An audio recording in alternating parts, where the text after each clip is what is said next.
Muy buenos días, hermanos. Van a abrir sus Biblias, por favor, en Jeremías capítulo 27. Y continuamos en esta mañana con el estudio de nuestro libro escogido, nuestro libro base para la predicación de este año.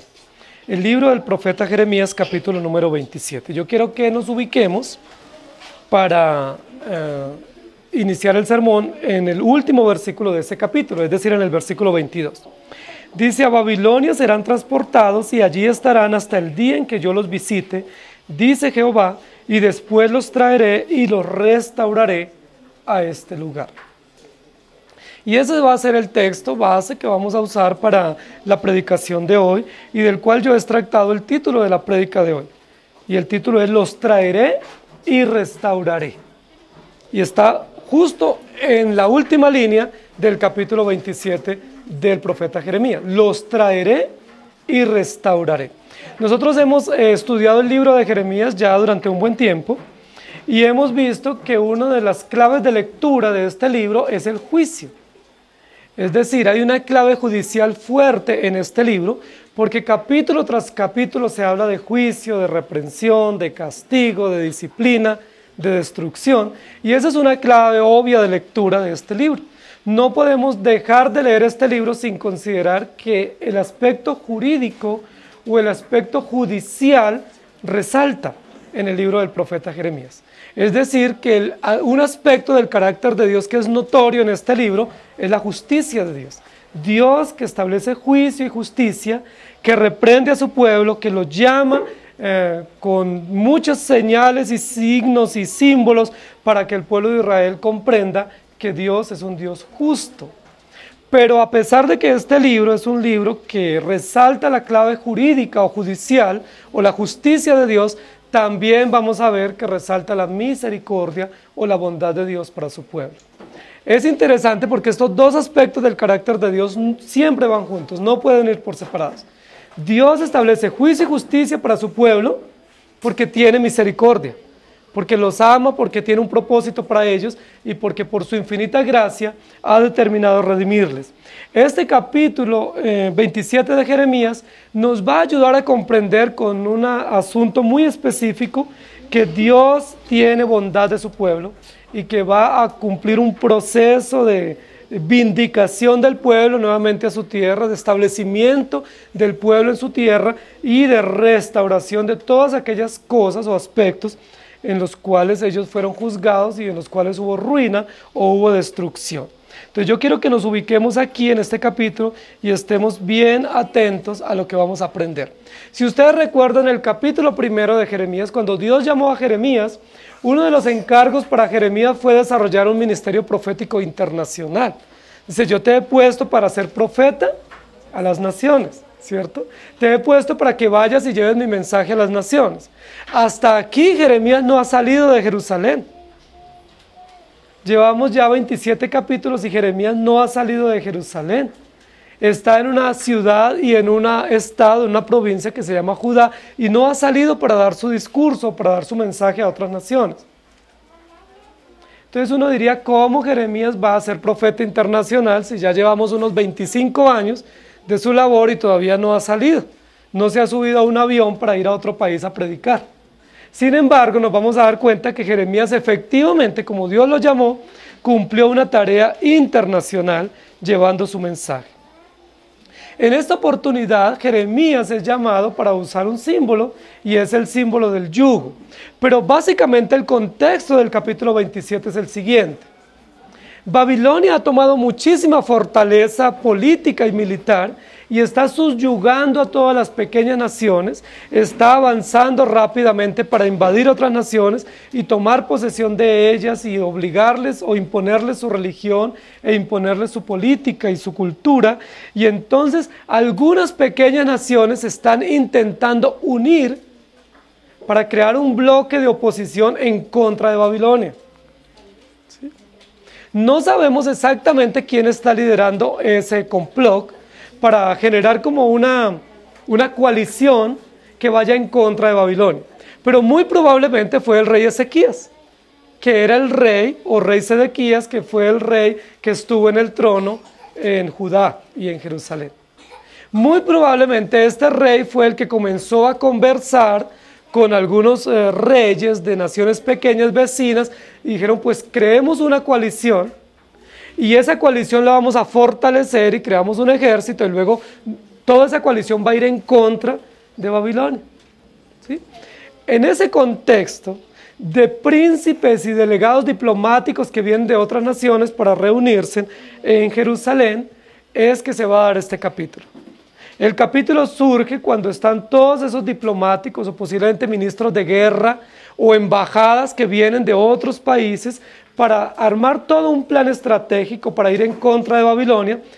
En esa oportunidad Dios le dice a Jeremías, escribe esto, haz esto y ve y da este mensaje a estos reyes que están reunidos, y de esa manera el ministerio de Jeremías se vuelve internacional, porque aprovecha pues todo el cubrimiento periodístico y todos los visitantes y las embajadas diplomáticas que están allí, haciendo toda una cumbre presidencial en busca de crear una coalición para ir en contra de Babilonia.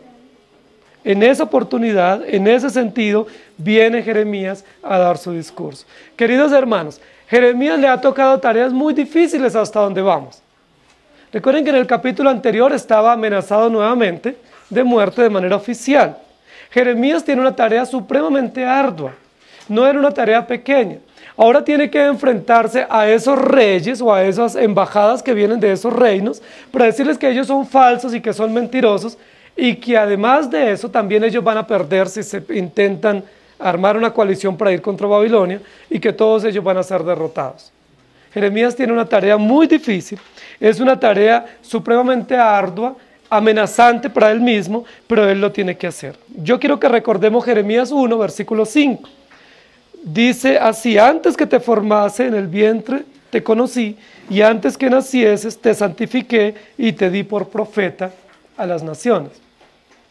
Y en Deuteronomio 28, 48 dice así, servirás por tanto a tus enemigos que enviaré Jehová contra ti, con hambre y con sed y con desnudez y con falta de todas las cosas, y él pondrá yugo de hierro sobre tu cuello hasta destruirte. Y luego en Génesis 27, 40 dice, y por tu espada vivirás y a tu hermano servirás, y sucederá cuando te fortalezcas que descargarás su yugo de tu cerviz. En 1 Timoteo 6:1 dice, todos los que están bajo el yugo de esclavitud tengan a sus amos por dignos de todo honor, para que no sea blasfemado el nombre de Dios y la doctrina.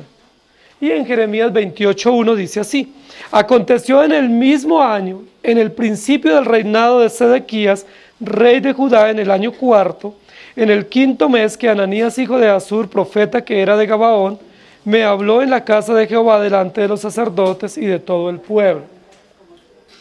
Nosotros vamos a recordar en esta mañana una señal que es una señal que se va a dar en los primeros versículos del capítulo y es la señal del yugo. ¿Y cuál era el propósito del yugo? ¿Sí? ¿Para qué se iba a usar el yugo? Y lo vamos a ver en la primera parte de este capítulo que va del versículo 1 al versículo 11. El título es Los traeré y restauraré. No olvidemos ese título. Los traeré y los restauraré, pero antes sométanse al yugo. Versículos 1 al 11. En el principio del reinado de Joacim, hijo de Josías, rey de Judá, vino esta palabra de Jehová a Jeremías diciendo, Jehová me ha dicho así, hazte coyundas y yugos, y ponlos sobre tu cuello, y los enviarás al rey de Edom, y al rey de Moab, y al rey de los hijos de Amón, y al rey de Tiro, y al rey de Sidón, por mano de los mensajeros que vienen a Jerusalén, a Sedequías, rey de Judá. Y les mandarás que digan a sus señores, así ha dicho Jehová de los ejércitos, Dios de Israel.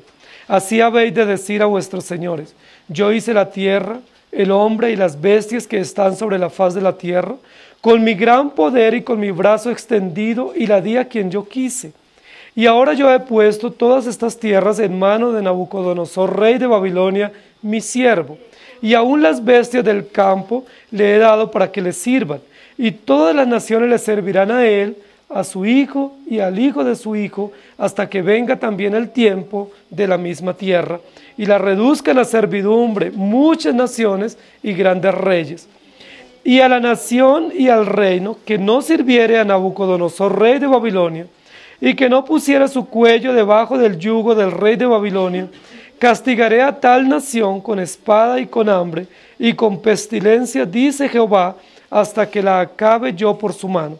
Y vosotros no prestéis oído a vuestros profetas, ni a vuestros adivinos, ni a vuestros soñadores, ni a vuestros agoreros, ni a vuestros encantadores, que os hablan diciendo, no serviréis al rey de Babilonia, porque ellos os profetizan mentira, para haceros alejar de vuestra tierra, y para que yo os arroje y perezcáis. Mas a la nación que sometiere su cuello al yugo del rey de Babilonia, y le sirviere, la dejaré en su tierra, dice Jehová, y la labrará y morará en ella. En estos primeros 11 versículos se nos comienza a narrar parte del trabajo que Jeremías tuvo que realizar con estos mensajeros que vinieron de por lo menos 5 reinos. Dice: en el principio del reinado de Joacín vino palabra de Dios a Jeremías diciendo. Este es un indicador o un aspecto histórico que tenemos en este capítulo, que algunos historiadores o algunos biblistas dicen que probablemente hay un error, porque Dios le da la palabra a Jeremías bajo el reinado de Joacín, pero luego en el versículo número 3 dice que estaba gobernando el rey Sedequías. Entonces algunos dicen que fue que el copista se equivocó y en lugar de decir Sedequías escribió Joacín, ¿cierto? Otros dicen que lo más probable fue que este mensaje fue dado bajo el reino de Joacín para que se cumpliera en el periodo o en el reinado de Sedequías, ¿sí? Que no hay ningún error, sino que lo más probable es que se dio este mensaje cuando Joacín fue rey, pero que se ejecutó esta señal o este símbolo cuando Sedequías fue al reino e hizo esta alianza política. Lo que la Biblia dice que en la orden que se le dio a Jeremías fue hacerse coyundas y yugos y ponerlos sobre su cuello. Ahora, ¿por qué es importante la mención que se hace en el versículo primero sobre Joacín? Es importante porque nos va a decir nuevamente algo que ya lo ha dicho varias veces Jeremías, y es Joacín, hijo de Josías. Y hay un contraste interesante, porque Josías fue el mejor rey que tuvo Israel o que tuvo Judá y Jerusalén, bajo el cual Jeremías dio su profecía. Y de esos 5 bajo los cuales Jeremías dio su profecía, ¿cuál fue el peor? Joacín. Entonces estamos frente a un contraste, ¿cierto? Habló Dios bajo el reinado de Joacín, el peor rey de los 5 bajo los cuales Jeremías profetizó, que era hijo de Josías, es decir, el mejor rey de los 5 bajo el cual Jeremías profetizó. Es interesante que hay un contraste y evidentemente eso es lo que la palabra nos quiere mostrar. Es probable que por eso se mencione Joacín, porque es interesante mostrar un contraste. Es decir, hay un contraste de un rey que hizo lo bueno y de un rey que le sucedió que hizo lo malo. Y eso justo es lo que la Biblia nos quiere mostrar. Como hubo un rey que hizo lo bueno, que hizo unas reformas, y el pueblo no siguió esas reformas, sino que el siguiente rey fue malo y llevó al pueblo a la inmoralidad y a la idolatría, por eso ellos van a tener que afrontar lo que se va a describir en este capítulo.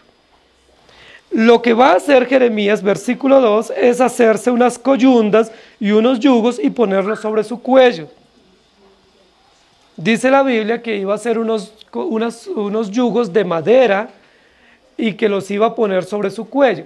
Algunos de nosotros comprendemos eso porque estuvimos en el campo y hemos tenido que ver a los bueyes cuando están arando, o en algunos casos hemos visto otros animales u otras bestias que usan yugos, ¿sí? Los campesinos saben que exactamente cuando hay un animal que es indomable y que le gusta cruzarse las cercas e irse para las propiedades ajenas, la forma como el dueño doblega a ese animal es poniéndole un yugo de madera, ¿sí? El yugo es puesto para doblegar el animal y para imposibilitarle que él haga su propia voluntad, ¿sí? El yugo es puesto para doblegar o para dominar el animal y para hacerle que él haga la voluntad del amo y no su propia voluntad. Para eso se usa el yugo. El yugo es un símbolo de sometimiento, es un símbolo de humillación, es un símbolo de doblegar una voluntad indomable o un carácter indomable. El yugo solo se usa para los animales. El yugo lo usan los bueyes, se usaba para que los bueyes pudieran arar y no se fueran para otro lugar, sino que hicieran el surco bien derecho. Si el yugo era bien puesto y los animales eran bien seleccionados, que fueran de igual estatura y que estuvieran en la misma condición de fuerza, pues los surcos en la era iban a quedar bien rectos. Pero si los animales eran desiguales en fuerza o en tamaño, no iban a poder arar, porque la fuerza iba a recaer sobre uno y el otro no. Por eso la Biblia dice, no os unáis en yugo desigual, porque no hay comunión la luz con las tinieblas. Porque los dos animales que iban a ser ayuntados tenían que ser seleccionados que fueran de igual tamaño y de igual fuerza para que pudieran hacer la fuerza equilibrada y pudieran cumplir el propósito. Pero es muy interesante porque esta señal es una señal agrícola, de ganadera, era una señal o un símbolo que se usaba para los animales.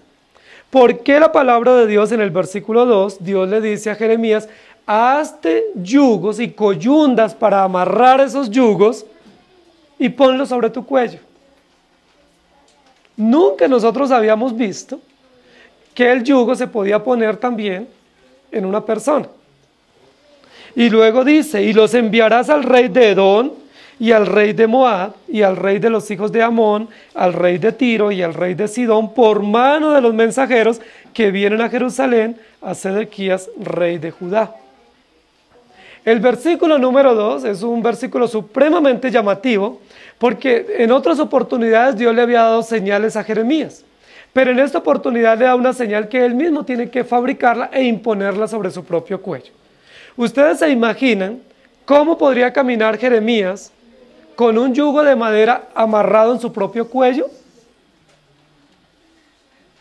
Y él no solo tenía que ponerlo y quitarlo, tenía que ponerlo y permanecer con él e irse a esa reunión, que era una reunión muy importante, de diplomáticos, de gente de guerra, de ministros de defensa, haciendo una coalición para ir a enfrentar al rey de Babilonia.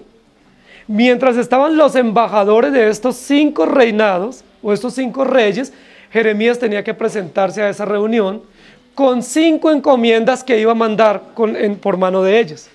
¿Cuáles eran las encomiendas que él iba a mandar? Un yugo para que le llevara a cada uno de estos reyes. Nosotros a veces cuando recibimos visitas o sabemos visitas de alguien, a veces mandamos algunas encomiendas, ¿sí? Recientemente mandamos encomiendas para nuestra hermana Mónica. Nosotros mandamos encomiendas porque queremos que alguien nos lleve un mensaje, ¿cierto? Pero ¿cuál era la encomienda que Jeremías iba a mandar por mano de estos 5 embajadores? Yugos de madera y coyundas para asegurar esos yugos, ¿sí? Jeremías tenía que ir y decir, Dios me dijo que tú tienes que llevarle esta encomienda a su rey, para que su rey conozca esto y le diga el siguiente mensaje. Ahora, ¿cuál era la finalidad de estos yugos de madera? La Biblia nos va a decir cuál es el propósito, la finalidad. Y les mandarás que digan a sus señores, así ha dicho Jehová de los ejércitos, Dios de Israel, así habéis de decir a vuestros señores. Yo hice la tierra, el cielo, las bestias y todo lo que en ellos hay. Y le va a comenzar a describir.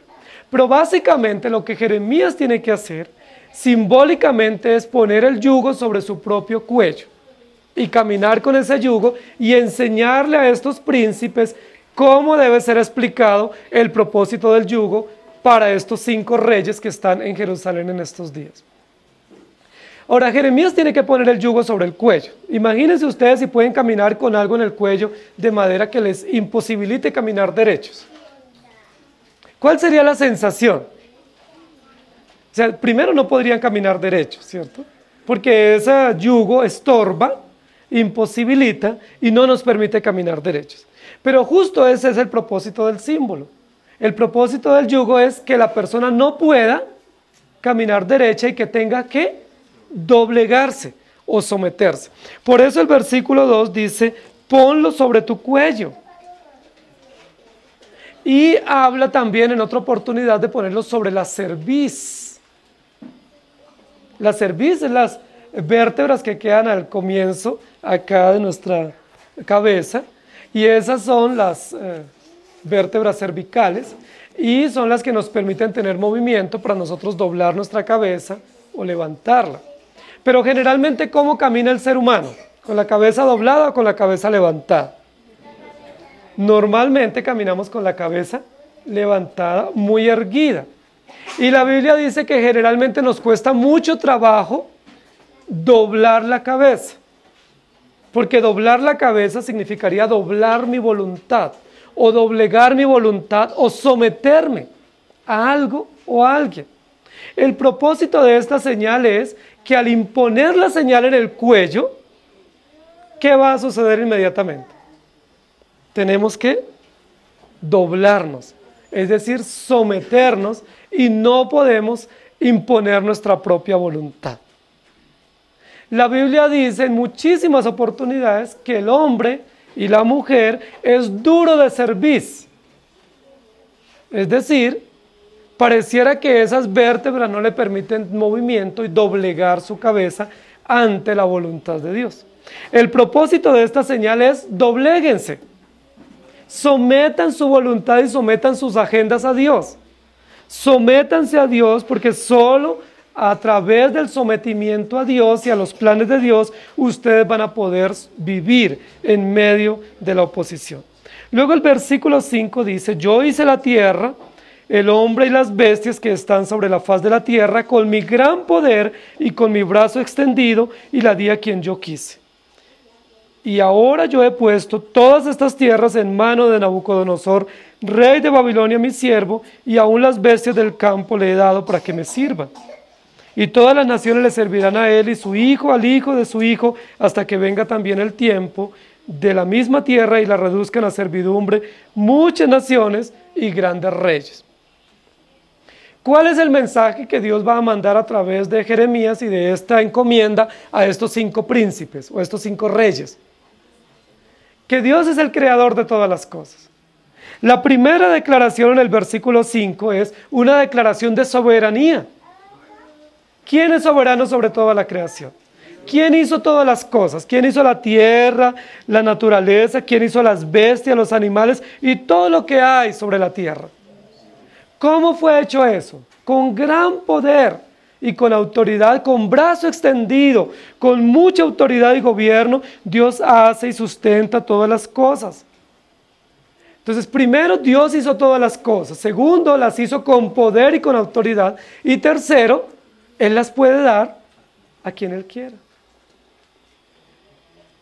Esta primera declaración del versículo 5 es una declaración de soberanía y de señorío de Dios sobre todas las cosas. Es decir, que no tengan duda que yo soy el creador de todas las cosas. No tengan sombra de duda de que yo ejerzo control y autoridad y soberanía sobre todas las cosas, sobre todas las bestias, sobre los animales y sobre toda la creación, y yo puedo hacer con mi creación lo que yo quiera.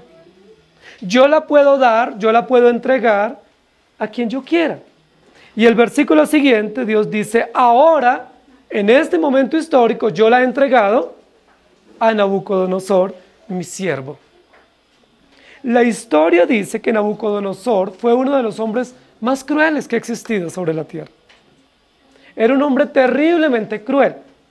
Era un militar extraordinario, un hombre ambicioso al poder, un hombre con muchísimo poder y muchísima fortaleza, pero muy cruel.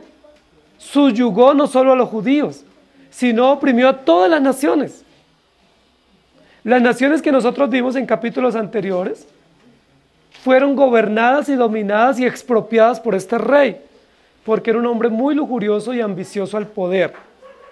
¿Por qué el versículo número 6 dice Nabucodonosor, mi siervo?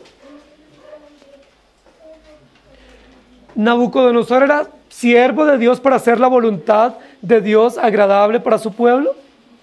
Nabucodonosor era un instrumento en las manos de Dios para traer juicio y para traer reprensión, no solo al pueblo de Israel, sino a todas las naciones. Pero nuevamente, ese es un contraste, Porque ¿cuál era el deber del pueblo de Israel para con Dios? Servirle. Como el pueblo de Israel no ha servido a Dios, entonces ¿qué dice Dios? Nabucodonosor es mi siervo, para reprenderlos a ustedes que debiendo servir, no sirvieron. Y nuevamente está trabajando ahí un contraste para enseñarnos la verdad del Evangelio, de cómo Dios está actuando.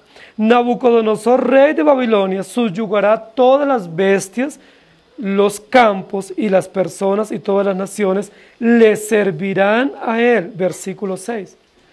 Todas las naciones le servirán a él. Miren lo interesante.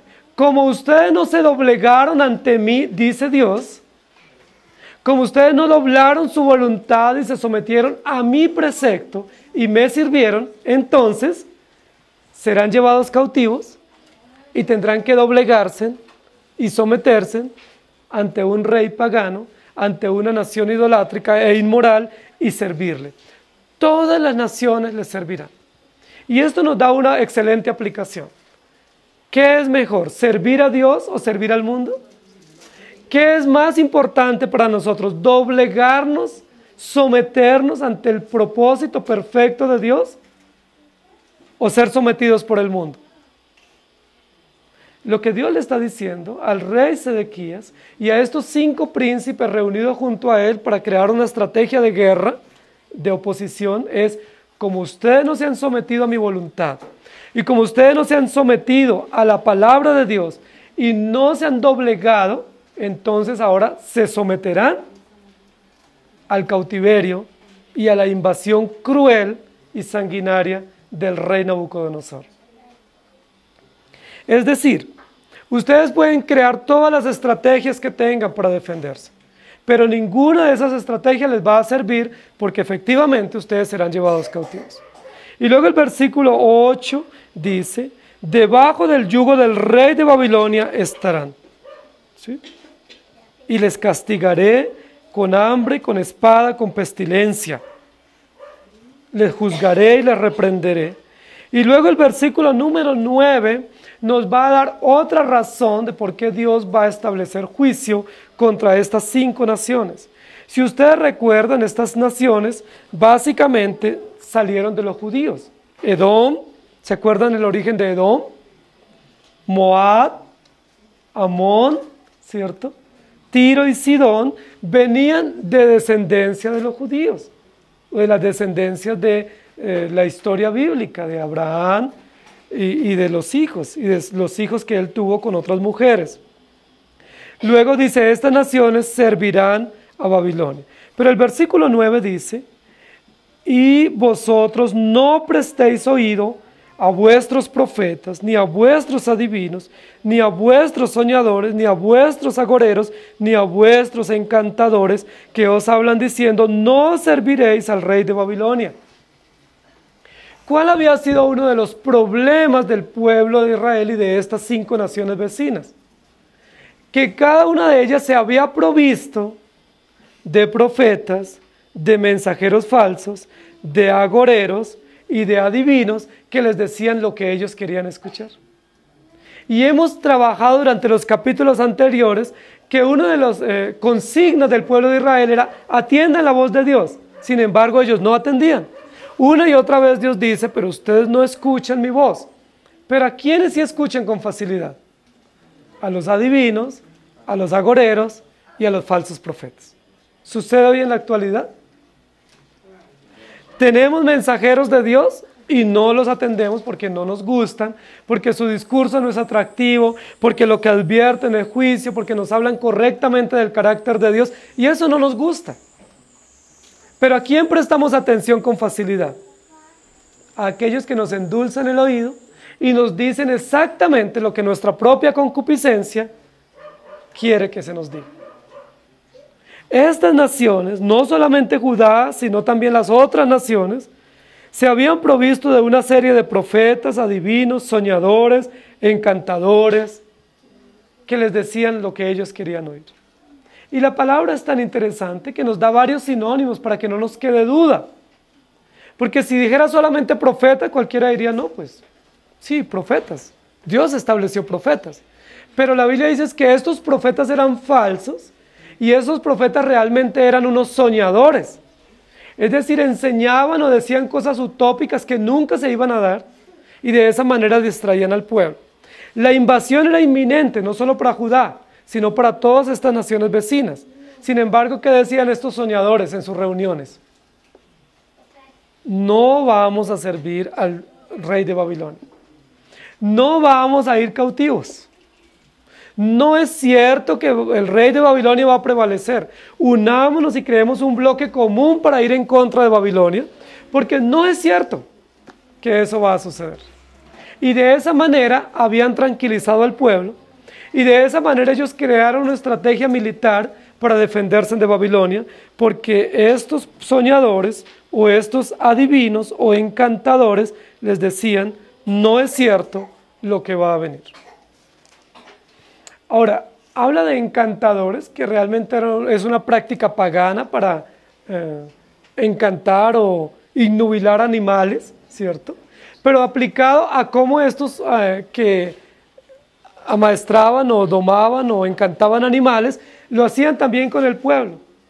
Es decir, el pueblo había perdido la conciencia, había perdido la razón y de manera como si fuera un animal estaban encantados o soñando también sin sentido pensando que eso iba a suceder. Lo que va a pasar es que el profeta Jeremías en esa reunión les va a decir, no es cierto. Todo lo que dicen estos encantadores no es cierto, no les presten atención, no los escuchen, porque ellos profetizan mentira para hacerlos alejar de vuestra tierra y para que yo los arroje y perezcáis.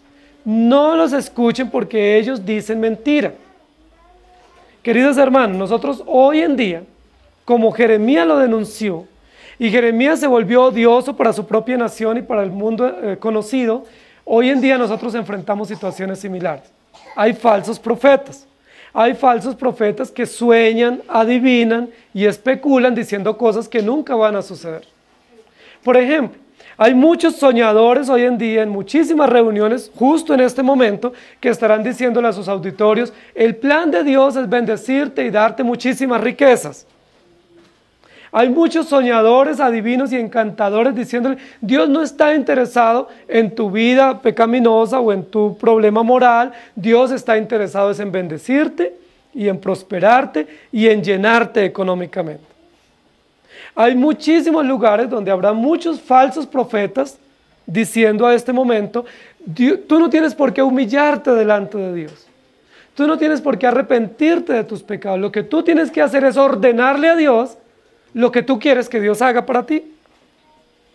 Nada de doblegarse, nada de someterse a la voluntad de Dios y nada de reconocer que tú eres pecador. Lo que tienes que hacer es ponerte muy firme, muy enérgico y decirle a Dios, tienes que hacer esto para mí. Te lo ordeno y tienes que hacerlo para mí. ¿Conocen algunos de ellos? Que decretan, que ordenan y que Dios es un Dios servil en función de ellos para satisfacer sus concupiscencias.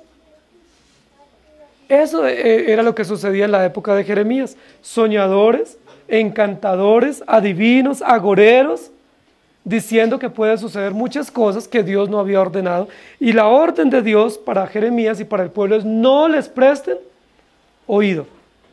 No les presten oído a esos profetas. Nosotros les decimos hoy lo mismo, que es lo que Dios dice, porque Dios no cambia. No presten oído a estos falsos profetas, ni siquiera pierdan tiempo escuchándolos. No sacan ningún provecho dedicando un tiempo escuchando a estos falsos profetas que son agoreros, que son adivinos, ¿sí? Porque tienen muchísimos agüeros de sentimientos, de ilusiones, de percepciones personales. Yo sentí, a mí me parece, yo creo, yo supongo. Dios les habla a ellos cuando están en el baño, cuando van en la calle, cuando van por el carro, hablándoles cantidad de cosas audibles que Dios no ha dicho. Porque ya hemos dicho, si queremos que Dios nos hable, leamos la palabra. Y si queremos que nos hable audiblemente, leamos la Biblia en voz alta. Y vamos a escuchar audiblemente la voz de nuestro Dios. El texto dice que si la nación no se somete al yugo de Babilonia y le sirviere, tendrán que ir al cautiverio.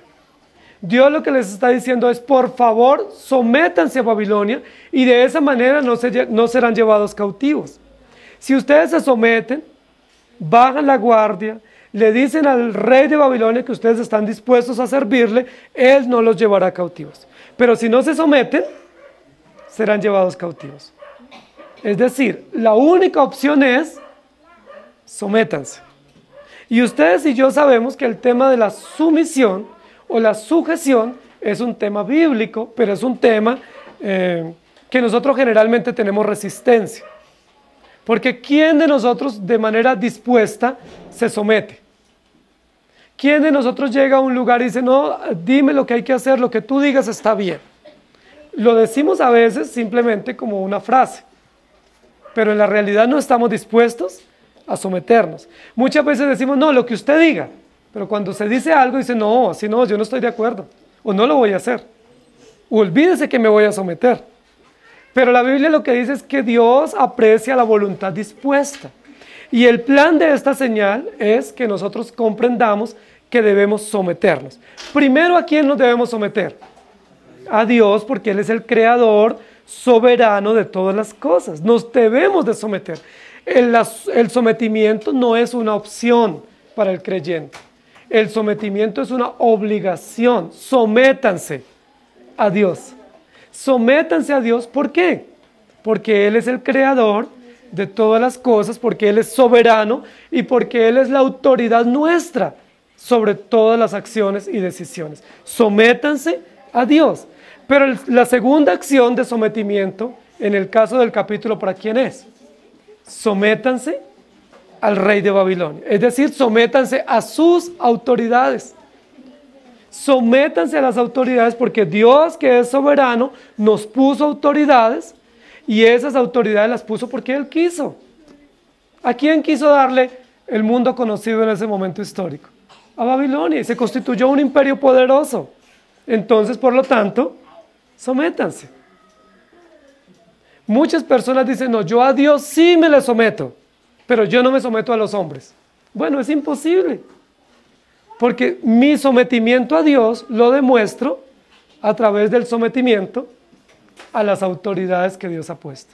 Y sabemos que Dios ha puesto autoridades en la casa o en el hogar. Dios ha puesto autoridades en la iglesia, pero también ha puesto autoridades en la sociedad. Sométanse a las autoridades. ¿Y quién está diciendo que se someta? Dios. Porque hace parte de la voluntad perfecta de nuestro Dios. Si no se someten, va a haber más dolor. Si no se someten, va a haber hambre, espada y muerte. Por lo tanto, sométanse y sirvan.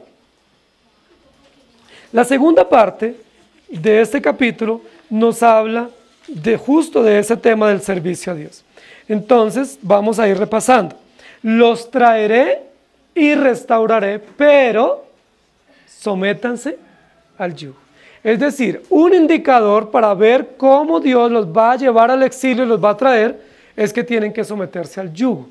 Dios no simplemente los va a traer y los va a restaurar porque Él lo determinó. Por supuesto que lo determinó y lo va a hacer. Pero también Él hace que ese propósito de la restauración cumpla el efecto. ¿Cuál es el propósito del exilio? ¿Traerle sufrimiento al pueblo? ¿Cuál fue el propósito racional del exilio? Corregir a su pueblo, disciplinar a su pueblo y limpiarlo. ¿De qué básicamente tenían que limpiar Dios a su pueblo? De su idolatría y su inmoralidad. Básicamente. Ellos habían erguido su cerviz y habían dicho, no escucharemos y no nos someteremos. Y yo les he dicho que a veces mis hijos hacen eso. Sí, yo no sé los hijos de ustedes, pero muchas veces mis hijos, especialmente algunos, cuando se les da una orden, dice, pues no. Es decir, ¿cómo tienen su cerviz? ¿Qué necesitamos ponerle a esos hijos? El yugo. ¿Para qué? Para que doblen su cabeza, doblen su cuello y digan, está bien, voy a hacerlo. No es no quiero y no lo voy a hacer, sino, Señor, yo lo voy a hacer porque tú eres el creador y porque tú lo decides y porque tú lo ordenas y porque eso que tú ordenas es bueno para mí. y es un acto de adoración. En segundo lugar, los traeré y restauraré, pero deben servir primero al rey. 12 al 18 del capítulo 27. Hablé también a Sedequías, rey de Judá, conforme a todas estas palabras, diciendo: someted vuestros cuellos al yugo del rey de Babilonia, y servidle a él y a su pueblo, y vivid. ¿Por qué moriréis tú y tu pueblo a espada de hambre y de pestilencia, según ha dicho Jehová de la nación, que no sirviera al rey de Babilonia? No oigáis las palabras de los profetas que os hablan diciendo: no serviréis al rey de Babilonia, porque os profetizan mentira. Porque yo no les envié, dice Jehová, y ellos profetizan falsamente en mi nombre, para que yo os arroje y perezcáis vosotros y los profetas que os profetizan. También a los sacerdotes y a todo este pueblo hablé diciendo: así ha dicho Jehová, no oigáis las palabras de vuestros profetas que os profetizan diciendo: he aquí que los utensilios de la casa de Jehová volverán de Babilonia ahora pronto. Porque os profetizan mentira, no los oigáis, servid al rey de Babilonia y vivid. ¿Por qué ha de ser desolada esta ciudad? Y si ellos son profetas, y si está con ellos la palabra de Jehová, oren ahora a Jehová de los ejércitos, para que los utensilios que han quedado en la casa de Jehová, y en la casa del rey de Judá y en Jerusalén, no vayan a Babilonia. El profeta Jeremías, en el primer momento del capítulo, se dirige a los príncipes que están reunidos en Jerusalén con el rey Sedequías, haciendo una estrategia militar para enfrentar al rey de Babilonia. Es decir, primero se dirige a ellos, y primero les da el yugo a ellos, y les envía esta encomienda a sus reyes para que lleven esta noticia a estos países, y les dice: ustedes van a ser llevados cautivos a Babilonia, deben someterse para que no vayan al cautiverio, y no le presten oído a sus profetas, adivinos y encantadores que tienen en esos países. Ahora, que haya adivinos y profetas falsos en esos países, pues no nos ha de extrañar, porque eran naciones paganas, porque eran otros pueblos que no tenían un sistema monárquico y sacerdotal y profético establecido por Dios. No nos debiera extrañar. Sin embargo, en el segundo momento del capítulo, versículo 12, se dirige Dios de manera directa a el rey Sedequías. Es decir, esta parte del 12 al 18 es exclusivamente un mensaje no para los otros reinos, sino para la propia casa, para Sedequías. Habló también Dios a Sedequías diciendo: someted vuestros yugos al rey de Babilonia y servidle. Dos cosas que debieran haber hecho directamente para Dios sin tener que haber enfrentado la esclavitud o el exilio. Debieran haberse sometido a Dios y debieran haberle servido. ¿Se habían sometido a Dios? No. ¿Le habían servido? Tampoco. Entonces, ¿qué dice Dios ahora? Entonces, si no se someten a mí, entonces sométanse a Babilonia, y si no me sirven a mí aquí, entonces vayan y sírvanle a él. Y Dios comienza a decirle por qué, y le da las razones. Le dice: si no se someten y si no se entregan voluntariamente, van a morir a espada. ¿Tiene sentido que después de desobedecer a Dios sean muertos por Babilonia? No tiene sentido. Entonces sométanse. Ahora, ¿a qué gobierno o a qué rey le gusta la idea del sometimiento? A ninguno. ¿Quién de nosotros, si nos dice: mire, si usted se somete va a suceder esto favorable, pero si no se somete va a sufrir? ¿Quién de nosotros por sentido común se somete? Y de hecho, hay algunas películas que han sacado: retroceder nunca, rendirse jamás. Y ese realmente no es un principio bíblico. Algunos de ustedes lo han visto, ¿cierto? Ese es un eslogan bíblico, es un proverbio bíblico, es un principio del Evangelio. Retroceder nunca, rendirse jamás. Es decir, nunca se someta, nunca se doblegue, nunca se rinda. ¿Qué dice la Biblia? Lo contrario. La Biblia dice: sométase. La Biblia dice: ríndase. La Biblia dice: dobléguese. Arrepiéntete, humíllate. Ese es el Evangelio. Por eso el Evangelio es antagónico a la filosofía del mundo. Porque la filosofía del mundo es: no se deje. ¿Cómo que se va a dejar? Olvídese. Yo no me dejo, ¿sí? Y yo también puedo, y le voy a demostrar que lo voy a hacer. ¿No nos pasa eso muchas veces en nuestras contiendas? Pero la Biblia dice, el que se humilla será ensalzado. El que se doblega será enaltecido. El que se rinde será levantado. Ese es el Evangelio. Y Dios lo que está reclamando a su pueblo es, ustedes han sido indomables. Ustedes han sido indestructibles, no se doblegan con nada. Entonces, les va a tocar someterse a este hombre cruel. Ahora, ¿ustedes qué piensan? Si el rey de Babilonia no hubiera sido tan cruel y tan sanguinario y tan enérgico, ¿hubiera podido doblegar al pueblo de Israel? No lo hubiera logrado porque el pueblo de Israel se le hubiera enfrentado. Y estaban haciendo una alianza para enfrentarse. Pero Dios dice, aunque hagan alianza, Babilonia es más fuerte, porque yo estoy con Babilonia, porque Nabucodonosor es mi siervo, y yo voy a hacer que Babilonia triunfe, y voy a hacer que ustedes todos sean doblegados.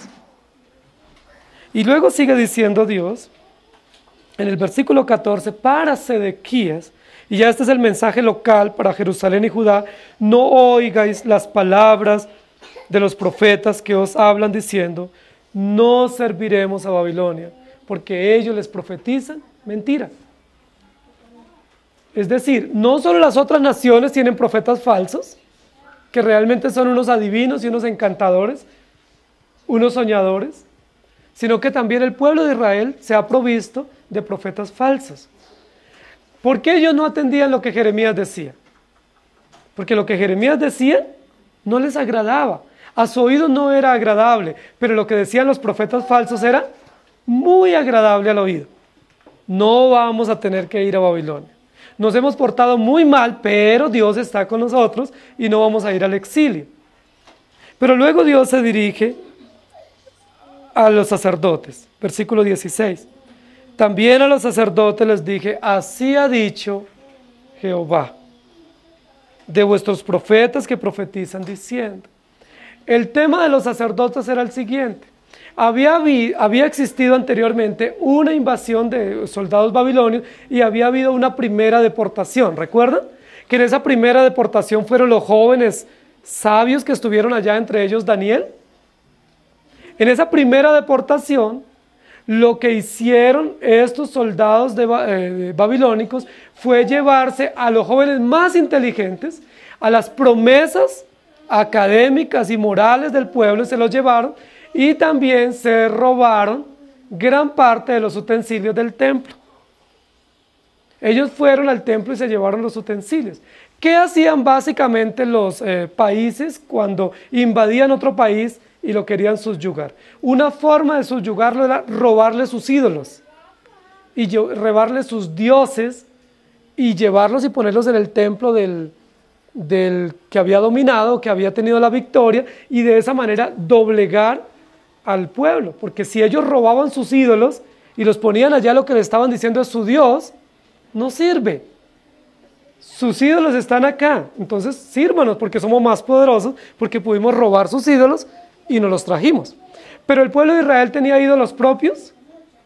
Los ídolos que tenía, ¿de dónde los habían traído? De esas propias naciones. Entonces no hay ídolos para que el rey de Babilonia lleve y los humille. Entonces, ¿qué es lo que el rey de Babilonia toma como botín? Al pueblo, pero también los utensilios. Porque esos utensilios sí eran muy valiosos para los judíos y para los sacerdotes. Recuerdan que en la época deuteronómica Dios les había dicho que tenían que preparar unos utensilios y esos utensilios dedicarlos solo para el uso exclusivo. Sé que habían ollas, cubiertos, tazones, tazas, vasijas, dedicadas exclusivamente a la adoración a Dios. Esos utensilios eran de plata, eran de oro y no podían ser sacados del templo y eran exclusivamente para la adoración, para el culto. ¿Qué hicieron estos invasores? Fueron al templo, no encontraron ídolos, pero encontraron utensilios valiosos y los llevaron y los pusieron allá en Babilonia. Y de esa manera, pues humillaban al sistema sacerdotal. Porque cuando los sacerdotes iban a oficiar, ¿cómo oficiaban? Si no tenían las vasijas que Dios había dicho y que habían sido preparadas y dispuestas exclusivamente para el servicio. Pues eso era una humillación para ellos y era un dolor. Sin embargo, ¿qué decían los profetas falsos a los sacerdotes? Muy pronto, con esta alianza estratégica que estamos haciendo, vamos a ir a Babilonia, vamos a derrotar a Nabucodonosor y vamos a tomar los utensilios y los traeremos de nuevo. No se preocupen. Oficien así con lo que tienen, que en pocos días tendremos nuestros utensilios que han sido robados y los traeremos nuevamente. ¿Es eso lo que Dios estaba diciendo? ¿O eso era una profecía engañosa? Dice, no le pongan cuidado a esos profetas falsos, porque no es cierto. No es cierto que van a lograr ir y recuperar esos utensilios y traerlos nuevamente a su lugar. Eso es una profecía mentirosa, engañosa.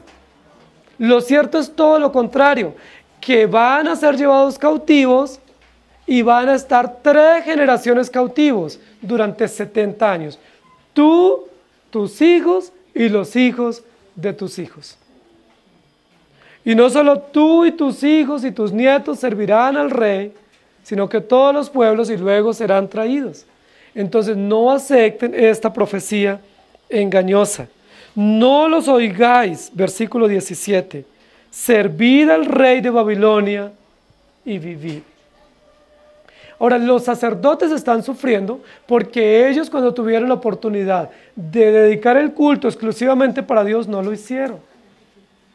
Entonces ahora Dios les dice, ahora tienen que ir a servir a Babilonia si quieren vivir. Nuevamente, tanto las naciones paganas como Judá y Jerusalén tiene profetas falsos. Tiene profetas que están enseñando cosas equivocadas. Entonces, no es cierto que no van a ir a servir en Babilonia. Y no es cierto que los utensilios que han sido robados serán recuperados fácilmente.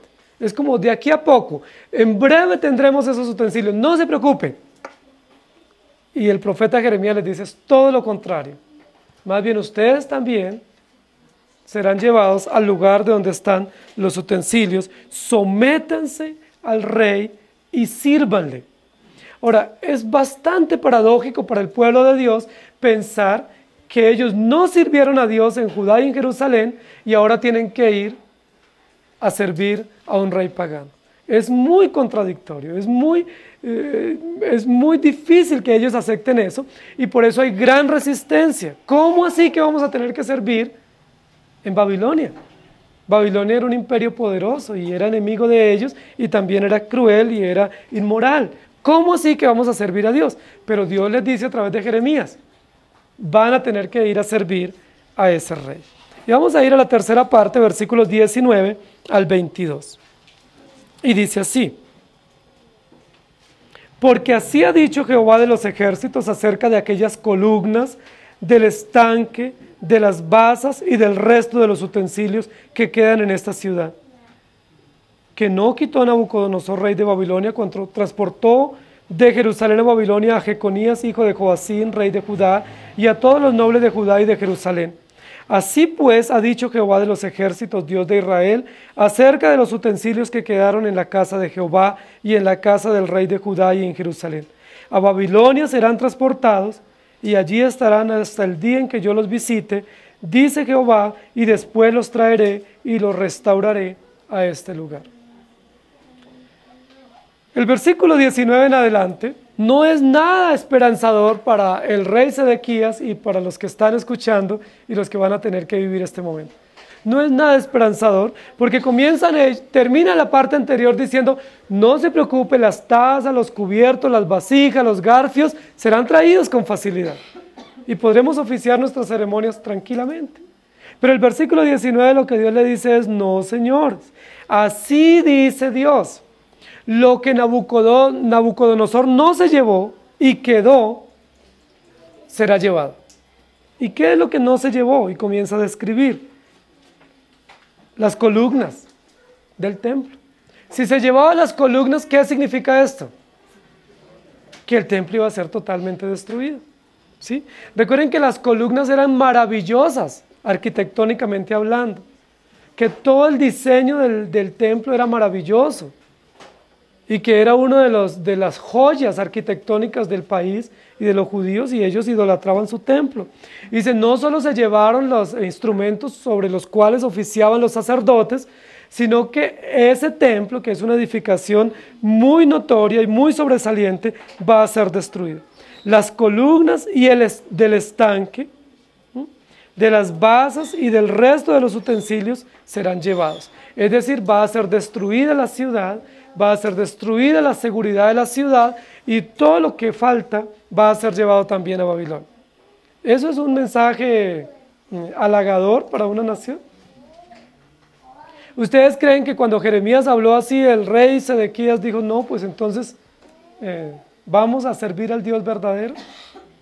¿Qué hizo Sedequías ante ese mensaje? ¿Qué hizo el pueblo ante semejante mensaje, con símbolos, con señales tan descriptivo, diciendo todas esas cosas serán llevadas por el rey Nabucodonosor? Ahora, lo que está diciendo ahí, lo que quedó en esta ciudad será llevado. Lo que Nabucodonosor no se llevó en la primera vez, se lo llevará en la segunda vez. Ellos pensaban que ya esas profecías se habían cumplido, y que había sido esa primera deportación por Jeconías el cumplimiento de las profecías de Jeremías, pero que realmente no iba a haber 70 años de exilio. Y lo que Dios les está diciendo es, no, señores, esa primera deportación es solo un abrebocas de lo que va a venir. No canten victoria, porque esto es solamente el principio de lo que va a venir. Porque en el principio se llevaron a los más nobles y se llevaron los utensilios del templo. Ahora van a venir por el resto de la población y por el resto de los utensilios. Así pues ha dicho Jehová acerca de todos estos utensilios: a Babilonia serán transportados y allí estarán hasta el día en que yo los visite. Dios lo que hace es derrumbar el mensaje de estos profetas falsos y decirle a Sedequías que no atienda, ni él ni los sacerdotes, a estos mensajes, porque así como ya hay una primera deportación, va a haber una segunda definitiva donde van a sufrir terriblemente hasta el día en que yo los visite. Y esa frase, aunque pudiera ser una expresión nefasta para el pueblo de Israel, de saber que efectivamente van a ser llevados todos estos útiles y también las personas a ser dominados por Babilonia, esta frase del versículo 22, hasta el día en que yo los visite, realmente reviste muchísima importancia para nosotros. Porque lo que está diciendo es, efectivamente van a ser llevados, pero no van a ser llevados por siempre. Ni van a quedarse allá por siempre, sino que yo los voy a visitar. Y esa es una frase muy interesante, muy esperanzadora para nosotros. Por ejemplo, si alguno de nosotros es internado en la clínica y tenemos un diagnóstico pues no favorable y sabemos que vamos a tener que permanecer allá, pero nuestros seres queridos nos dicen, no se preocupe, yo voy a venir a visitarlo, ¿cómo eso lo recibimos? ¿Cómo esa información o esa verdad de que vamos a ser visitados mitiga el dolor y la soledad y la ansiedad? No se preocupe, yo voy a estar pasando a visitarlo. Yo pasaré y lo visitaré. O personas cuando están en las cárceles, o cuando están en situaciones de riesgo, o aún en su casa, enfermos, incapacitados, cuando las personas más allegadas a nosotros nos dicen, no se preocupe, yo paso mañana o esta semana paso y lo visito. Ahora, ¿cuánto más si eso viene de parte de Dios? ¿Cuánto más cuando Dios les dice a ellos, van a enfrentar todo este sufrimiento, pero yo pasaré y los visitaré? Ahora, la visita de Dios no es una visita como llamamos una visita de médico, o no es una visita para ir y enterarse y regresar. Ahí dice cuál es el propósito de la visita. Ahora, ¿por qué Dios visita? ¿Es que Dios no está todo el tiempo con nosotros? ¿No es el omnipresente que está en cada lugar y en cada circunstancia con nosotros? ¿Para dónde se va Él cuando no nos visita? ¿Con quiénes está? ¿A quiénes está visitando? Lo que está diciendo Dios aquí no es que Él se va a olvidar de su pueblo, ni que Él tome distancia de su pueblo, o que Él no esté presente en todas las realidades de su pueblo, sino que Él los ha entregado temporalmente por 70 años bajo el yugo de Babilonia, pero luego de cumplirse ese tiempo exacto, preciso de la esclavitud, Dios mismo irá y con mano poderosa los libertará y los regresará. Dios no está diciendo que se ha olvidado de su pueblo. Él no se olvida de su pueblo. Dios no abandona a su pueblo ni lo deja a la deriva. Lo que está diciendo es, Nabucodonosor es mi siervo para traer reprensión, para traer limpieza a mi pueblo, pero luego yo iré y los libraré de la mano del rey Nabucodonosor. Es decir, no rehúsen someterse a Babilonia, porque eso también es un designio. No rehúsen doblegarse ni servir al rey de Babilonia, porque eso es temporal y luego yo los visitaré y haré que eso termine, ese yugo, y luego los retornaré. Y continúa el versículo 22. Dice Jehová, y después de ese periodo o de ese tiempo en la esclavitud, los traeré y los restauraré a este lugar. Está hablando de dos cosas que van a ser traídas y restauradas. Van a ser traídos los utensilios que han sido robados o que han sido llevados como botín, pero van a ser traídos también los judíos que estuvieron en el exilio y que se sometieron a la opresión de Babilonia, van a ser traídos y restaurados nuevamente al lugar que les corresponde. Queridos hermanos, el versículo 22 termina con una nota, con una enseñanza, con una idea supremamente maravillosa, porque comienza hablando de juicio, pero termina hablando de esperanza. Ahora, en el juicio también hay esperanza. Nosotros no podemos pensar que la reprensión no tiene esperanza, porque la reprensión está llena de amor, de compasión y de esperanza para su pueblo. Pero el versículo 22 termina, yo los visitaré en aquel día, los traeré y los restauraré. El capítulo termina con una noción de tranquilidad y de serenidad. No importa si tienen que pasar adversidades, no interesa si tienen que someterse al yugo, no interesa si tienen que doblegarse ante el rey de Babilonia.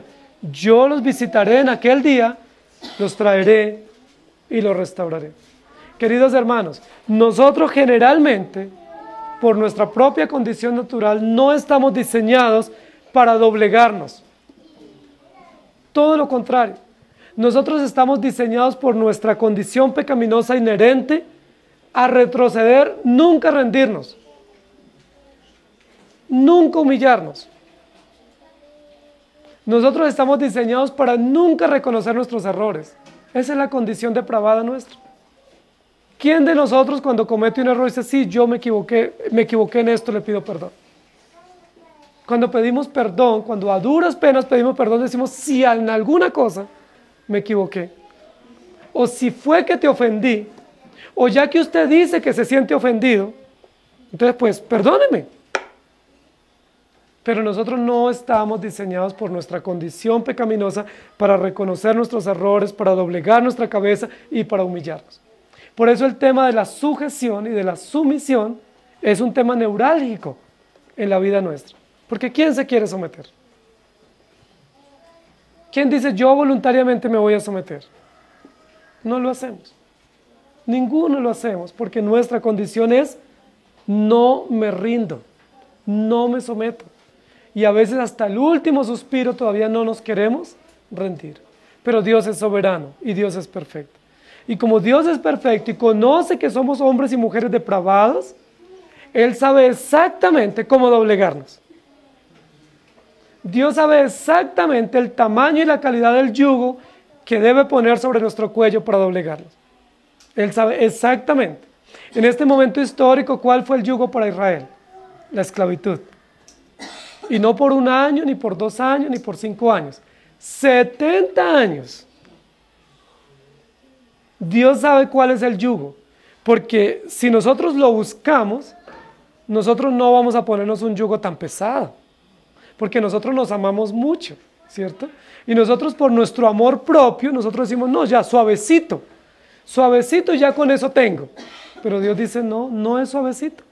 Somos hombres duros, obstinados de corazón, incrédulos, que nos gusta oír cosas halagüeñas, pero no nos gusta oír la palabra ni someternos a ella, entonces Dios nos doblega. Dios doblegó al pueblo de Israel, queridos hermanos. Ellos pensaban que no y Dios los doblegó. ¿Cómo nosotros como padres doblegamos a nuestros hijos? Y si no los logramos doblegar cuando están pequeños, ¿qué va a pasar con esos hijos a medida que van creciendo? Si nuestros hijos no logramos doblegarlos con la disciplina, con la enseñanza, con el ejemplo, esos hijos cuando crezcan nos van a doblegar a nosotros. Pero ¿cómo Dios nos doblega? Y yo quiero que tú pienses, ¿cómo Dios te está doblegando a ti o te puede doblegar a ti? Porque tú y yo somos igual, como ese rey Sedequías indomable, que no se sometía, que no doblegaba su cabeza, que no se agachaba, de voluntad firme. La gente hoy en día dice, no, es que yo soy de carácter, yo no me dejo de nadie. Pero la Biblia no dice eso. La Biblia dice que es indomable, soberbio, altivo, y necesita ser doblado. ¿Cómo Dios nos dobla? Dios usa varias maneras para doblegarnos. Pues por supuesto primero su palabra. Nos doblega a través de su palabra, nos doblega a través de la obra del Espíritu Santo en nuestras vidas, nos humilla una y otra vez. A través de la doctrina nos humilla y nos doblega. Por eso esta doctrina es maravillosa, porque nos doblega, nos muestra que somos pecadores, nos muestra que somos incapaces y nos muestra el camino que es Jesucristo. Pero también nos doblega a través de las circunstancias. Dios nos da hijos porque los hijos también son un buen medio para doblegarnos. Por eso dice, no es bueno que el hombre esté solo, es bueno que se case, porque a través del matrimonio también nos doblega. Ese es un yugo bueno. Ese es un yugo necesario, saludable para Dios doblegarnos. Pero nos doblega también a través de diversas situaciones que enfrentamos, personales y familiares. Situaciones económicas, enfermedades, pérdidas. Muchas situaciones Dios nos doblega y hace que nosotros nos humillemos delante de Él. ¿Cuánto va a durar ese yugo sobre nuestro cuello? ¿Cuánto duró el pueblo de Israel con el yugo? Muy bien, yo creo que no va a ser más de 70 años. Así que hay esperanza para nosotros. Yo creo que el yugo del matrimonio no va a superar los 70 años. Así que anímense. Y el yugo de los hijos tampoco va a superar los 70 años. Hay esperanza para nosotros. O el yugo de la enfermedad, o el yugo de la crisis no va a superar los 70 años. Y nos podemos dar por bien servidos. Y agradecemos a Dios por eso. Hasta el día en que Él nos visite, nos traiga y nos restaure, o nos llame a su presencia para disfrutar de sus bondades. Queridos hermanos, yo los traeré y restauraré, dice el Señor. Pero ¿cómo nos va a traer? Humillados y doblegados. ¿Nos va a traer erguidos y soberbios y prepotentes? No. No va a hacerlo. Primero nos va a doblegar. Primero se va a tomar escasos 70 años para doblegarnos. Y luego nos llama a su presencia, lo cual es muchísimo mejor. El salmista dice, los años del ser humano son 70 años, que son los años del yugo también. Inclinen su rostro, por favor. Amado Señor, cuán esperanzadora es tu palabra. Cuánto gozo y cuánta alegría encontramos en tu palabra. Porque pese a nuestra maldad y a nuestro obstinado corazón, pese a que somos indomables, tú nos doblegas con tu palabra. Has puesto tu palabra en nuestro corazón, has puesto tu espíritu en nosotros y nos haces doblegar, nos haces rendir. Dice tu palabra, toda montaña se bajará, todo collado se allanará. Tú nos humillas, Señor, y te damos gracias. Porque cada día nos humillas y hoy nos estás humillando con tu palabra. Hoy nos estás doblegando y limpiando a través de tu palabra. Y nos has dado un yugo, Señor, que es el perfecto al tamaño del cuello de cada uno de nosotros. Que ese yugo que has puesto para nosotros es a la horma de nuestro corazón pecaminoso. Es al tamaño de nuestra concupiscencia. Y ese yugo nos doblega y nos doblegará hasta que tú nos llames a tu presencia y nos traigas y nos restaures para estar contigo. Gracias te damos. Gracias porque a algunos de nosotros, posiblemente a todos los varones, nos estás doblegando con el yugo del matrimonio. Pero también a las esposas las doblegas con ese mismo yugo para limpiarnos, para humillarnos, para perfeccionarnos y para hacernos dóciles ante ti. A todos nosotros los padres nos doblegas con el yugo de los hijos. Gracias, Señor, por nuestros hijos, porque nuestros hijos son instrumentos en tus manos para nuestra santificación, para nuestra gloria, Señor, y para nuestra gratitud a ti. Gracias te damos. Nos doblegas con el yugo del trabajo también, dándonos jefes a veces crueles y exigentes, o trabajos no bien remunerados, o compañeros a veces que son difíciles de compartir el trabajo. Nos doblegas con la enfermedad. Muchos de nosotros llevamos en nuestros cuerpos serias complicaciones en la salud, pero a través de esas enfermedades nos doblegas, nos humillas y nos limpias y nos haces dóciles a ti. Gracias por ponernos el yugo, Señor. Gracias, gracias porque has pensado en nuestra santificación y has provisto para nuestra santificación. Gracias por Cristo Jesús, porque Él nos visita, porque nos trae, nos restaura y nos hace maravillosamente gloriosos en Cristo Jesús. Gracias te damos, Señor. Gracias por tu palabra. Gracias porque no hay alguien tan indomable que tú no puedas doblegar. No hay un rey o un príncipe tan soberbio que tú no puedas humillar. No hay un hijo tan altivo que tú no puedas tratar con su corazón y doblegarlo. No hay una mujer tan indomable en su hogar que tú no la puedas doblegar. No hay un hombre tan cruel, tan puesto en su lugar que tú no lo puedas doblegar como varón, como esposo, como padre. Gracias porque estamos todos en la misma condición, todos indomables, pero todos siendo domados por ti, todos con el mismo yugo y todos con la misma gracia que viene de ti y la misma esperanza, la misma promesa de ser restaurados y puestos en el lugar de gloria y de honor después de tu cumplir tu propósito en nuestras vidas. Poderoso eres tú, que cumples el propósito que has emprendido en nuestros hogares, en nuestra vida, en la iglesia. Gracias te damos, en el nombre de Jesús. Amén. Que el Señor les bendiga, hermanos.